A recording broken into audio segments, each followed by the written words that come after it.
married man. What's wrong with you? Wait. It's not what you He hasn't touched me for 3 years. What? What's like you? You would just stop throwing things at me. I'll explain. How? How to explain? You're screwing my husband. No, I'm not screwing him. He's my father. The story actually begins a week earlier. Susan grew up without her father around. Her mother always told her that her father had served in the U.S. Merchant Marine and had died during the Battle of Hanoi. Susan had always been proud of him. Wanting to honor his memory, Susan decided to write a biography about him. But when she shared the idea with Mike, something he said completely shattered a belief she had held onto for more than 30 years. That's strange. Why? Well, Hanoi was in enemy territory. There wasn't a battle there. Are you sure? That's what my mom said. Pretty sure, yeah. The merchant marines don't fight. They deliver supplies on ships. Oh. Well, clearly I have more research to do. Sure enough, after checking the crew records, Susan couldn't find her father's name anywhere. Determined to uncover the truth, she immediately confronted her mother. But Sophie was busy preparing for her wedding and tried to brush the whole thing off. This time, though, Susan came prepared. She had even called the archives herself. They told her there was no record of her father whatsoever. Even then, Sophie still refused to tell Susan the truth. She tried changing the subject by steering the conversation back to the wedding rehearsal. But Susan's stepfather couldn't bear to keep the secret any longer. Just as he was about to tell Susan everything, Sophie quickly cut him off. Marty, just go on back up there. Look, I'm not going to say that I knew this would happen, but I knew this would happen. Mom, I need answers. Do you have to do this now? You are ruining my wedding rehearsal. We've been married 4 times. I think you got it down. I will not stand here and be attacked. Mom, don't walk away from me. What do you want me to say? You want me to say I'm a bad mother? Fine. I'm a bad mother. Are you happy now? Mom.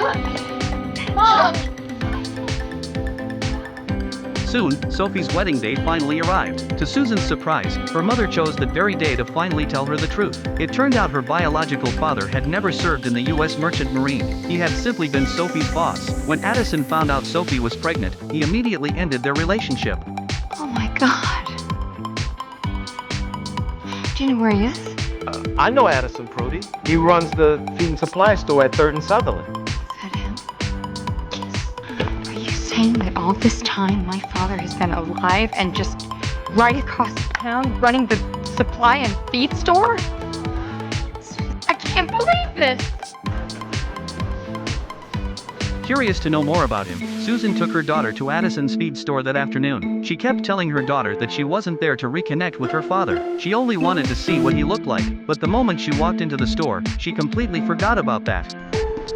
I bet I know what you're here for. Oh? You heard about the giveaway? Well, I got the cowboy hats right here. Oh, no, that's okay. You don't have to give me anything, really. Relax, this is a promotional item. Didn't cost me a dime. There you go. Pretty as a picture. Excited that she had finally found her father, Susan shared the news with her friends that night. She had also learned that Addison was hiring a store clerk. She immediately came up with a plan to apply for the job and use it as a chance to get closer to him. Her friends weren't convinced the plan would work. They wanted to talk her out of it, but they also didn't want to crush her excitement. In the end, they decided to support her. Unfortunately, things didn't go as smoothly as Susan had hoped. Early the next morning, Susan went to Addison's feed store to apply for the job, but because she seemed a little too enthusiastic, Addison mistakenly assumed she was an investigator hired by his wife to keep an eye on him. He immediately tried to ask her to leave. Left with no other choice, Susan finally told him the truth. I'm your daughter. What? Back in the 60s, you had a brief relationship with the young girl, Sophie Bremer. She got pregnant and had a baby, and that baby was me, which makes you my father. However, things did not develop as expected. Addison simply couldn't accept the fact that Susan was his daughter. Needing time to process everything, he locked himself inside his office. After waiting for a long time without hearing anything, Susan finally opened the door. She was horrified to find Addison passed out on the floor. Thankfully, Susan got him to the hospital in time. He received immediate treatment and made a full recovery. But instead of thanking her, Addison immediately asked Susan to leave. Look, don't take this wrong, but I need you to clear out. What? I just got here. My wife is on her way. The thing is, if Carol finds out I've got a adult love child running around. That's going to be the straw that breaks the camel's back. I've already got a family. Years ago, your mother and I came to an understanding. I gave her a bunch of money, and she agreed to keep things quiet. I wasn't consulted on that little arrangement. I don't think it's fair to punish me for a mistake I made years ago. Is that what you think of me? I'm a mistake. That's what you need to hear? Yeah, that's what I think. Addison's indifferent reaction left Susan speechless. Before she could even respond, Addison's wife, Carolyn, walked into the room. Seeing Susan there immediately made Carolyn suspicious. Not wanting to disrupt her father's family, Susan claimed she was just a customer from the feed store. She explained that she happened to see Addison pass out and helped get him to the hospital. Hearing that explanation, Carolyn finally let her guard down. Just when Susan thought she had lost her father all over again, Addison unexpectedly gave her a call. Hi, yeah, I'm here. Good, you're home. Uh-huh, what's up? You know, you were saying you wanted to be part of my life? Yeah. I'm at the police station. I need you to come bail me out.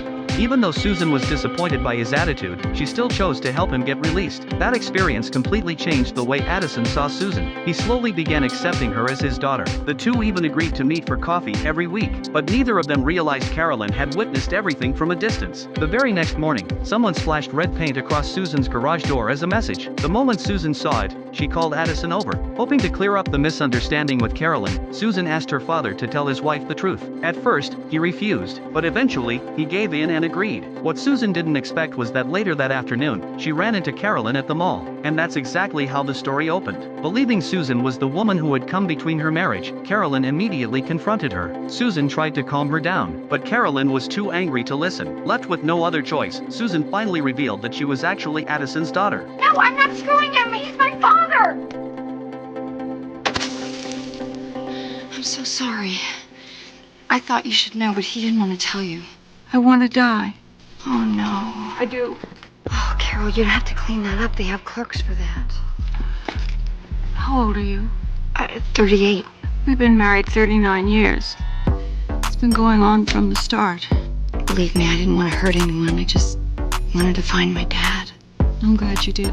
But you be careful, sweetheart. He's gonna break your heart.